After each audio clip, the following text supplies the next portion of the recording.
भारत का startup scene चारों तरफ इसकी ही धूम है ना? हर कोई अगला बड़ा आइडिया लेकर आ रहा है। पर इस पूरी भीड़ में कामयाबी का असली फॉर्मूला क्या है? चलिए, आज डेटा की मदद से इसी को समझते हैं। जरा इस नंबर पर गौर कीजिए। 1,77,658। जी हाँ, ये भारत के कुल रजिस्टर्ड स्टार्टअप्स हैं। मतलब एक पूरा का पूरा इनोवेशन का समंदर। लेकिन सवाल ये है कि इस समंदर में से कितनी कश्तियां साहिल तक पहुंच पाती हैं। तो कामयाबी की राह को थोड़ा आसान बनाने के लिए एक चीज है जिसका जिक्र बार बार होता है, इनक्यूबेटर्स। कई फाउंडर्स इनकी तरफ देखते हैं, पर आखिर ये हैं क्या भला? सीधे शब्दों में कहें तो ये स्टार्टअप्स के लिए एक लॉन्च पैड की तरह हैं। सोचिए, ये सिर्फ आपको एक डेस्क और कुर्सी नहीं देते। नहीं, ये आपको देते हैं सही सलाह। मतलब अनुभवी मेंटर्स, ज़रूरी टूल्स और सबसे ज़रूरी वो कॉन्टैक्ट्स और नेटवर्क्स जहां से असली ग्रोथ शुरू होती है। ये तस्वीर कहानी को और भी साफ कर देती है।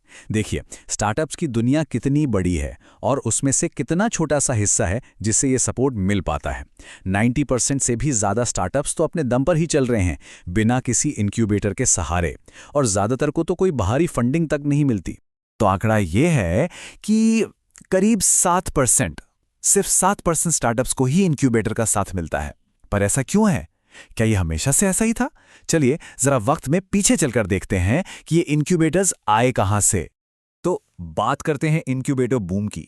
भारत में ये कहानी भले ही थोड़ी नई लगे, पर इसकी ग्रोथ, अरे वाह, किसी धमाके से कम नहीं है। जरा इस ग्राफ पर नजर डालिए। साल 2000 में पूरे भारत में गिने चुने सिर्फ 9 इंक्यूबेटर थे, और 2020 तक ये नंबर बढ़कर 730 के भी पार चला गया। ये जो जबरदस्त उछाल है ना, ये सरकारी पुश और प्राइवेट सेक्टर के बढ़ते भरोसे का सीधा नतीजा है। तो मतलब साफ है, सिर्फ 20 सालों में पूरा का पूरा सपोर्ट सिस्टम खड़ा हो गया। पर एक मिनट, ये ग्रोथ हो कहां रही है? क्या ये सिर्फ बड़े शहरों तक ही सीमित है? अब आते हैं भारत के नए अपॉर्चुनिटी मैप पर। वो जमाना गया जब स्टार्टअप का मतलब सिर्फ मुंबई, दिल्ली या बैंगलोर होता था।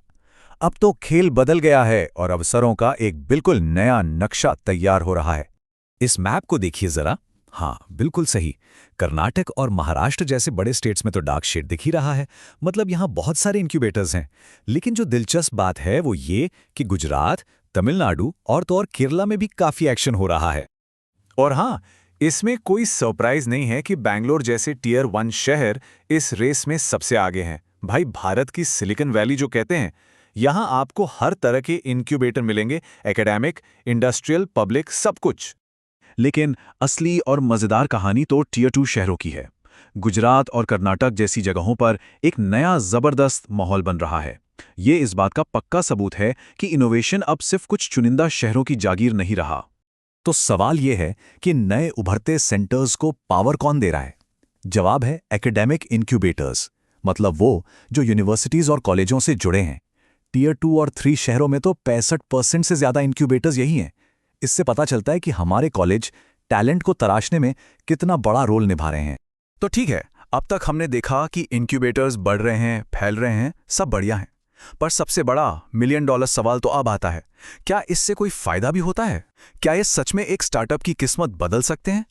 और डेटा का जवाब है एक जोरदार हाँ। देखिए, जो स्टार्टअप्स इनक्यूबेटर से गुजरते हैं उनके लिए अपने शुरुआती 2 सालों में फंडिंग पाने के चांसेस 10% तक बढ़ जाते हैं। अब ये 10% सुनने में शायद कम लगे, पर एक नए स्टार्टअप के लिए ये जीने और मरने के बीच का फासला तय कर सकता है। अच्छा, फंडिंग तो एक बात हुई, पर जब बात कमाई यानी रेवेन्यू की आती है तो ये फर्क और भी बड़ा हो जाता है। और कहानी सिर्फ इतनी नहीं है कि कोई स्टार्टअप इनक्यूबेटेड है या नहीं। असली खेल तो इस बात का है कि वो कहां और किस तरह के इंक्यूबेटर में है। 2044 करोड़ रुपए।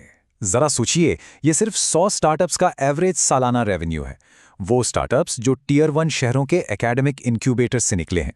ये नंबर बाकी किसी भी कैटेगरी के मुकाबले आसमान छू रहा है। इससे इन प्रोग्राम्स की असली ताकत का अंदाजा लगता है। तो ये तो साफ है कि इनक्यूबेटेड स्टार्टअप्स अच्छा कमा रहे हैं, फंडिंग भी उठा रहे हैं, पर ये पैसा लगा कौन रहा है?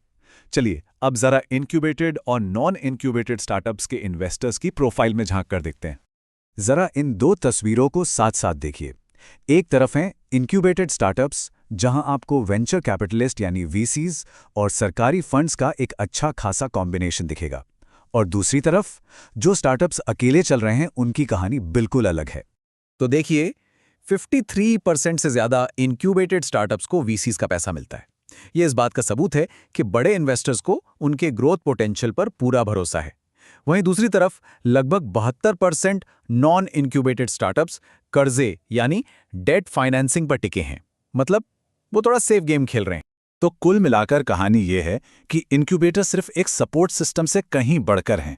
ये असल में एक पुल का काम करते हैं जो शानदार आइडियाज़ को उस स्मार्ट मनी से जोड़ता है जो उन्हें ज़मीन से आसमान तक पहुंचाने के लिए ज़रूरी है। तो ये सारे आंकड़े हमें एक बड़े और ज़रूरी सवाल पर लाके छोड़ देते हैं। हम देख रहे हैं कि एंटरप्रेन्योरशिप अब बड़े शहरों से निकलकर पूरे भारत में फैल रहा है। तो क्या हमारा इंक्यूबेटर मॉडल भी बदलेगा? क्या वो इन नए अलग अलग जगहों से आ रहे इनोवेटर्स की ज़रूरतों को पूरा करने के लिए खुद को तैयार कर पाएगा?